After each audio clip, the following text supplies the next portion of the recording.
Oke, sebagai pembuka video ini gue mau bilang makasih buat Huawei yang udah repot-repot nih mau ngedatengin HP ini ke Indonesia, yang artinya HP ini bakal segera dijual dalam waktu dekat, tentunya secara resmi. Dan menurut gue Huawei Nova 7 ini adalah HP yang sangat layak dapat perhatian lebih. Kenapa? Karena posisinya sebagai suksesor dari Nova 5T yang juga dulu dijual resmi di Indonesia, dan handphone itu punya banyak peminat, dan gue penasaran apakah HP ini bakal bisa mengulang kesuksesan si Nova 5T yang sebelumnya. Langsung aja buat handphone ini, jadi ini adalah handphone kiriman dari Huawei Indonesia, tapi ini bukan versi yang retail, alias kemungkinan akan ada perbedaan-perbedaan mungkin dari desain boxnya ataupun isi yang ada di dalamnya dengan versi yang nanti akan dijual resmi di Indonesia. Nah, langsung aja, untuk kotaknya ini didominasi dengan warna putih, nggak ada gambar apapun, ada logo Huawei, ada keterangan tipenya, dan juga ada logo App Gallery yang artinya ini masih mengandalkan HMS, nggak ada GMS. Di bagian samping kiri kanan ada keterangan tipenya Huawei Nova 7, dan di sini ada stiker, ada barcode untuk serial number, dan juga ada keterangan ini unit not for sale alias unit sampel. Ya seperti gue bilang tadi, ini bukan versi retail. Untuk warnanya adalah Space Silver. Kita lihat langsung. Kita pertama kali disambut dengan SIM ejector, dan di dalam kotak ini, oke, ini kosong, ada cuma ini aja ya, cuma casing. Nah ini juga yang gue bilang beda, karena harusnya yang versi retail akan ada quick guide atau paling nggak ada kartu garansi ya, ada buku garansinya, tapi ini nggak ada sama sekali karena bukan versi retail. Dan ini casingnya dikasih soft case transparan, cukup tebal ya. Oke, terus ini handphonenya, dan di bagian bawahnya, nah kita mulai dari kabelnya dulu. Ada kabel USB-C, yes, warna putih, dan juga ada, nah ini ada dongle nih, USB-C ke jack audio. Ini nggak usah gua buka ya, kelihatan. Terus ada earphone dengan 3,5 mm nih jacknya nih, jadi bukan USB-C ya. Dan satu lagi, ini salah satu yang paling berharga adalah chargernya yang cukup gede nih batoknya. Jadi menurut gue ini mirip dengan yang ada di P40 Pro atau Pro Plus ya. Dan kita lihat ternyata benar untuk dayanya adalah 40 watt maksimalnya. Sadis. Dan ini kan cagak 3 karena bukan versi yang retail. Tapi kalau untuk yang Indonesia nanti akan cagak 2 harusnya. Oke, jadi itu aja isinya. Sekarang langsung kita bertemu dengan handphonenya. Nah ini masih ditutupin. Oke, gue buka. Dan bagian depannya ini ada anti goresnya ya, udah kepasang, tinggal kita copot nih untuk lapisan luarnya. Tuh. Sip. Dan sebenarnya untuk mempersingkat waktu, HP ini udah gua nyalain sebelum gua syuting ini. Kenapa? Karena memang biar gue bisa ngetes macem-macem, jadi info yang bisa gue sampaikan ini akan lebih banyak harusnya.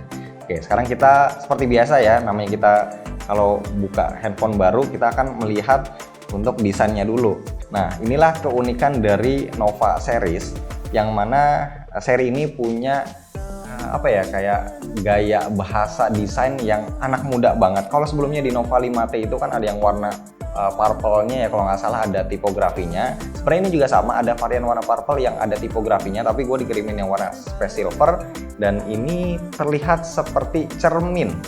Tuh, ini unik banget sih, ada kilauan-kilauannya kayak gini ya. Jadi mewah juga, tuh bisa cermin, tuh ada kameranya sini ya, kelihatan. Oke. Terus juga ada logo Nova-nya di sini ya. Dan udah pasti karena ini berkilau, jadi ini bahannya adalah dari kaca. Oke, ini gue lihat ternyata sangat mudah nyeplak sidik jari tuh. Ya, kelihatan tuh ada beberapa ceplakan. Tapi tenang aja karena kan dikasih casing. Nah, untuk bagian belakangnya ini samping-samping kiri dan kanan ada lengkungannya untuk menambah kenyamanan untuk handlingnya. Dan juga kalau kita lihat bagian kameranya ini bump-nya cukup menonjol, tapi ini nggak lebih menonjol dibanding P40 series, jadi ini lebih tipis. Terus untuk bagian samping Ini sangat-sangat kokoh ya, ini dari metal. Nah untuk tombolnya, tombol power dan juga volume ada di sebelah kanan, nah sebelah kirinya kosong. Di bagian atas ini unik ya, ada infrared blaster buat remote, jarang-jarang HP Huawei ini ada infrarednya. Terus juga di bagian bawah ini ada SIM tray, dan ini cuma bisa nampung 2 nano SIM aja, jadi nggak ada slot micro SD-nya. Terus di sini ada port USB-C dan juga ada speaker. Dan lagi-lagi ini speakernya masih mono, belum stereo. Nah untuk bagian layar yang paling menarik tentunya adalah ini lingkaran kecil. Ini adalah tompel yang mana sekarang udah jadi tren untuk handphone menengah ke atas, adanya di pojok sebelah kiri.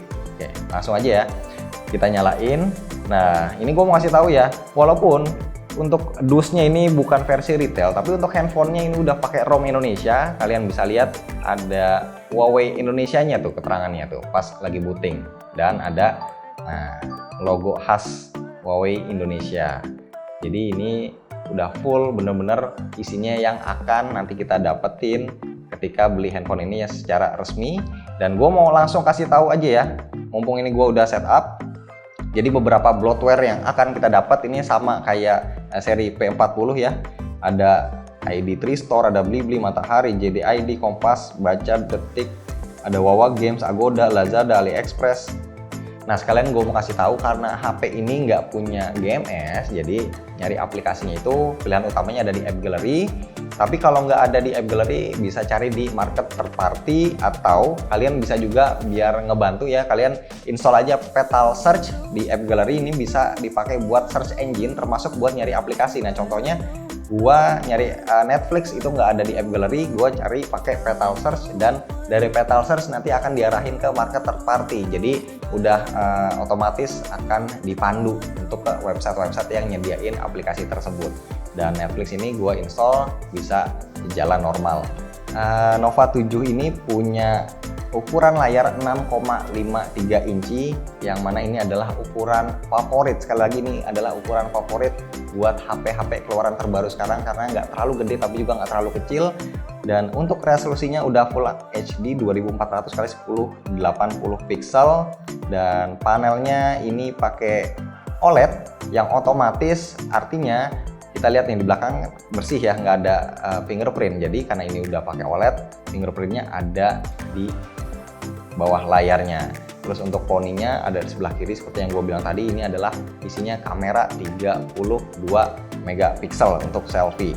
Nah untuk spek layarnya sendiri ini gue nggak tahu udah pakai Gorilla Glass versi berapa. Nanti gue akan bahas lebih jauh ya kalau misalkan nanti gue akan bikin video reviewnya. Tapi yang jelas untuk layarnya ini nggak punya HDR.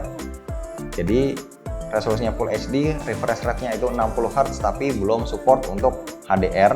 Dan gua akan coba di sini untuk lihat YouTube ya, untuk nonton YouTube. Karena ini nggak ada aplikasi YouTube, jadi kita akan nonton dari browser. Nah ini gue cari konten 4K HDR. Bisa, kalau dari browser itu bisa di set 2160, walaupun sebenarnya handphone nggak support ya.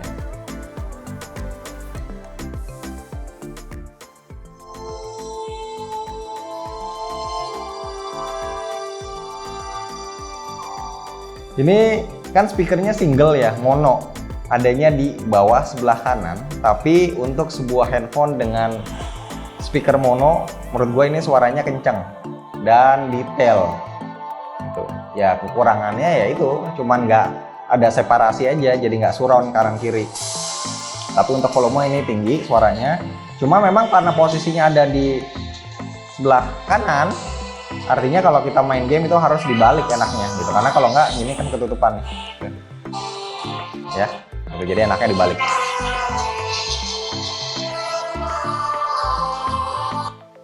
Dan sekarang gue mau coba Netflix. Nah ini Netflix kan bisa jalan, tapi kita lihat dulu ya, apakah bisa jalan di resolusi HD ataupun mendukung HDR.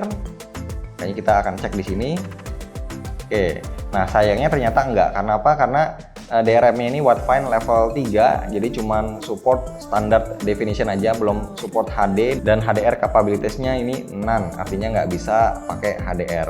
Nah sekarang kita lanjut ke bagian speknya. Menurut gua Nova 7 ini handphone yang punya positioning yang unik, dibilang handphone mid-range juga enggak, dibilang handphone flagship juga enggak, jadi antara mid-range dan juga flagship. Dan seperti yang gua baca itu Nova 7 sebenarnya punya banyak versi. Jadi ada Nova 7 SE, Nova 7i, Nova 7 yang biasa, yang ini ya, yang akan masuk ke Indonesia. Ada juga Nova 7 Pro. Dan secara spek kita akan lihat ya di about phone. Oke, nah ini udah pakai Android 10, MUI-nya 10.1.1. Terus untuk chipsetnya ini pakai Kirin 985, ini udah punya fabrikasi 7 nanometer dan juga udah support 5G, tapi untuk jaringan 5G di sini belum ada. Nah, untuk RAM-nya 8 GB dan untuk internal storage-nya ini 256 GB, udah pakai UFS 3.0, artinya sama kayak kebanyakan handphone flagship. Dan juga untuk baterainya ini 4000 mAh yang mana udah support. Oke, ini chargerannya tadi ya kita udah bahas. Ini udah support 40 watt yang artinya sama seperti handphone flagshipnya mereka P40 Pro ataupun P40 Pro Plus. Untuk ngecas 4000 mAh itu menurut gua ya mungkin sekitar 1 jam atau bahkan bisa kurang-kurang dikit. Nah sekarang biar kalian nggak penasaran, jadi gua akan ngasih tahu skornya. Gua kan udah install Antutu Benchmark ya, tadi gua udah sempat jalanin 2 kali. Untuk skornya, jadi yang pertama kali gue jalanin dengan mode biasa, bukan performance, itu dapat skor 333.000 poin dengan skor CPU-nya ini 87.000 dan GPU-nya 122.000. Kemudian gue nyalain performance mode, naiknya cukup signifikan dari 333 jadi 417.000. CPU-nya yang tadinya di bawah 100.000 ini jadi 139.000 ya, hampir 140, dan GPU-nya yang tadinya 122.000 jadi 134.000, yang artinya ini memang performanya bisa dibilang ini handphone ya udah sama kayak flagship ya, mirip-mirip sekelas lah. Jadi kalau kalian pakai buat main game-game berat harusnya sih normal ya, nggak ada masalah, nggak ada lag dan sebagainya. Dan sekarang kita masuk ke pembahasan pamungkas, yaitu kita akan ngomongin kamera. Untuk modulnya ada di sebelah kiri atas dengan desain persegi panjang, ada bumpnya juga tapi ini enggak setebal yang ada di P40 series. Untuk jajaran lensanya ini ada 4 dan juga ada dual LED flash, ada logo Huawei, ada tulisannya nih kecil nih, AI Quad Camera 20 kali zoom. Nah, jadi untuk urutan lensanya itu yang paling atas adalah lensa ultra wide 8 megapiksel. Untuk yang kedua nih ada lensa utamanya 64 megapiksel. Yang ketiga adalah lensa makro 2 megapiksel dan yang paling terakhir ini adalah lensa telefoto 3 kali optical zoom 8 megapiksel resolusinya, dan ini udah disebutin ya sampai 20 kali zoom totalnya. Sekarang mari kita lihat interface kameranya. Untuk menu-menunya standar, masih sama kayak kebanyakan handphone Huawei yang lainnya. Di bagian bawah ini ada mode-modenya ya, terus di bagian atas ada button toggle untuk AI, dan di sebelah kanan ini untuk ganti-ganti lensa ultra wide, lensa biasa, ada 3 kali ini optical zoom dan juga ada shortcut untuk 5 kali zoom yang totalnya zoomnya bisa sampai dengan 20 kali. Dan ketika udah nyampe di atas 15 kali ini ada focus pickingnya nih di sebelah kiri tuh, untuk melihat lebih detail lagi. Oke, sekarang kita akan lihat settingnya. Ada pilihan untuk nambahin watermark. Ntar kita lihat ya tulisannya akan apa watermarknya. Coba ya, langsung aja kita tes. Nah, untuk watermarknya ternyata simple, cuma ada logo 4 lensa dan juga Huawei Nova 7 AI Quad Camera, jadi nggak ada embel-embel kayak Leica dan lain-lainnya ya, termasuk simple. Terus balik lagi kita ke menu setting.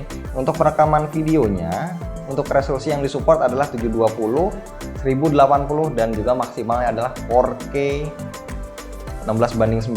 Dan untuk frame rate-nya, nah ini unik ya, gua nggak bisa mastiin apakah support 60 fps apa enggak, tapi kalau dari menu settingnya Bahkan untuk resolusi gue coba yang 720p ya. Gue akan coba yang 720p. Ini pilihan frame rate cuma ada auto dan 30 fps, jadi nggak ada pilihan untuk 60 fps. Di Full HD juga sama, apalagi yang di 4K. Nah, pilihannya sama, frame rate-nya auto atau 30 fps.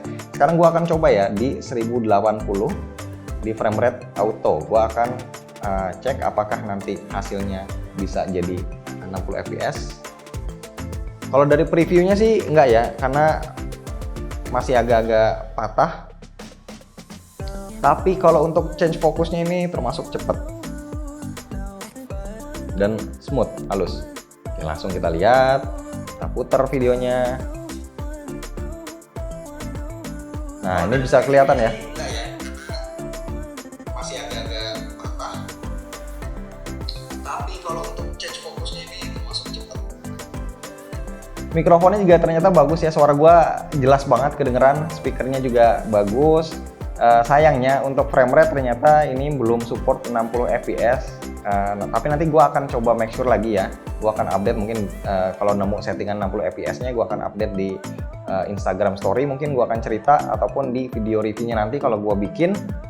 Dan gua mau kasih tahu juga nih, untuk perekaman videonya ternyata juga support dual view, jadi bisa aktifin kamera depan dan belakang sekaligus. Ini kalau misalkan lagi traveling ya, jalan-jalan kita sambilan selfie sambil ngeliatin pemandangan. Ya, jadi itu aja yang bisa gue bahas untuk video unboxingnya kali ini. Dan sampai dengan sekarang nih, pas gue syuting, gue belum tahu berapa harga retail dari Nova 7 ini. Taksiran gue sih harganya ada di kisaran mungkin 6-7 juta, karena ini kan versi yang agak tinggi ya, bukan versi yang Nova 7 SE atau Nova 7i, dan juga bukan versi yang tertinggi yaitu Nova 7 Pro. Jadi harganya sekali lagi gue tebak ada di sekitar 6-7 jutaan. Dan menurut gue harga tersebut sih memang cukup tinggi, tapi sebenarnya sebanding dengan apa yang ditawarin. Sekali lagi kalau harganya itu benar ya, karena kan ini punya desain yang kelihatannya mewah banget, build quality juga bagus, solid. Ini bobotnya juga berasa apa ya, megang handphone mahal ya. Ini 180 gram. Fast charging udah 40 watt, dan secara chipset ini udah pakai Kirin 985 7 nanometer, yang mana artinya ada di atasnya P30 series, dan yang gua suka juga panel layarnya udah pakai OLED. So buat kalian yang penasaran, nanti harganya ya akan gua update di kolom deskripsi. Kita lihat aja berapa harga yang akan dipatok sama Huawei Indonesia, dan untuk video reviewnya tungguin aja, nanti kemungkinan gua akan bikin. Thank you.